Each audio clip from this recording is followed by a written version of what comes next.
I feel like it's pretty important that we talk about some recent Padres news, um, especially Joe Musgrove with his fractured toe now. That's gonna be It's gonna That's be a an big interesting blow. start to the season, whether he's back or not. I mean, who knows what's gonna happen there? He's a pretty tough dude, so whatever it takes, mechanic changes. I'd prefer him take a little longer just so he doesn't have to make any tweaks to his mechanics.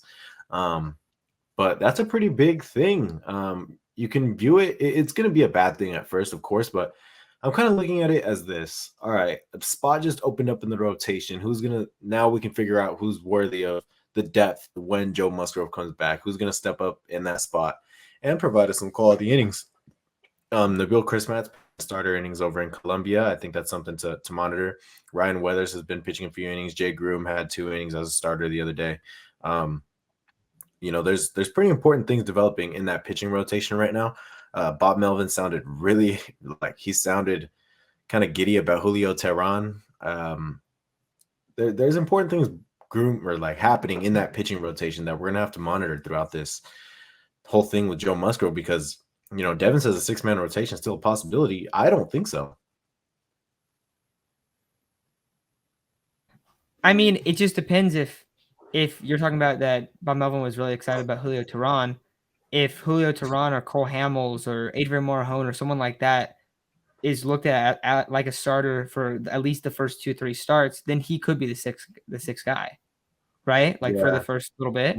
Morejon's confirmed he's not going to start the season. They're going to look at him to start maybe later. Jake Groom then? Yeah, they sounded excited about Jake Groom. He pitched 2 innings. Apparently, he had some life on his fastball, good stuff. But it's going to be really that's probably going to be the biggest headline, other than maybe how Tatis looks and everything throughout spring training, is who's going to get that spot in place of Joe Musgrove if Joe Musgrove isn't able to start the season. It's 4 to 6 weeks, right? Yeah. When can he throw it? He's not throwing for 4 weeks, right? Or is he not throwing for 2, and then it's going to take another 2 weeks for him to ramp up? I'm not sure. It's probably going to take like a week or two. I would guess, yeah, mid to late April is pretty fair. Yeah, like he's probably going to miss 2 to 3 to 4, 2 to 4 weeks to be like super fair, like super careful with it. Yeah, I think that's fair. I mean, it's just so tough because you don't want him making any sort of changes to his mechanics, and if he's going to try and play through the pain, it's going to take some changes, and I'd rather wait on it, especially because April baseball. I mean, who do they play in April that's significant? I can't think of anyone to start the season at least. Yeah, and plus you want to give him time to ramp up too. Like if he's going to be throwing finally, getting comfortable with his foot, you also want him to ramp up to be a starter.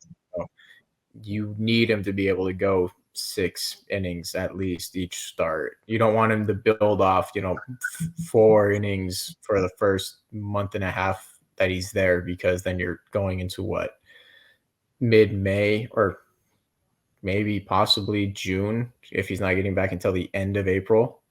And that's when he's finally hitting his form and getting ready. I mean, it wouldn't be a bad thing to have a fresh arm in June, but you also want him to be available throughout May games, because if you're going to be competing with the Dodgers for the title, you got to have him ready to go, fully amped up by mid-May at the latest.